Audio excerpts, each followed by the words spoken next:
এখন থেকে mobile screen unlock করার জন্য আর বারবার পাওয়ার বাটন ক্লিক করতে হবে না। জাস্ট মোবাইলের স্ক্রিনে ডাবল ট্যাপ করলেই মোবাইল আনলক হবে।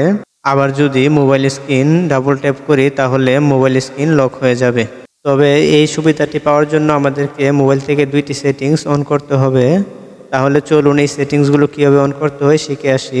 তার আগে ছোট্ট একটি রিকোয়েস্ট, যারা আমার চ্যানেলে নতুন দর্শক হয়ে আছেন তারা আমার চ্যানেলটিকে সাবস্ক্রাইব করে সাথেই থাকবেন, ধন্যবাদ। তাহলে চলুন এই সেটিংসটি কীভাবে অন করতে হয় শিখে আসি।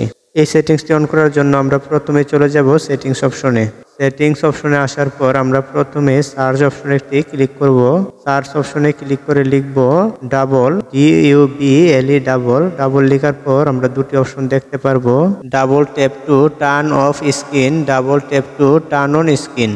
এখান থেকে যদি আমরা এই দুইটি অপশনকে অন করে দেই তাহলে আমাদেরকে আর বারবার পাওয়ার বাটনে ক্লিক করতে হবে না। জাস্ট স্ক্রিনে যদি আমরা ডাবল ট্যাপ করি তাহলে আমাদের মোবাইল স্ক্রিন লক হবে এবং আনলক হবে। এতে করে আমাদের পাওয়ার বাটন অনেকটাই সুরক্ষিত থাকবে। আর যাদের মোবাইলে এই সেটিংসটি নেই তারা গুগল প্লে স্টোর থেকে double tap to turn off or on screen এই অ্যাপটি নামিয়ে এই সুবিধাটি উপভোগ করতে পারবে।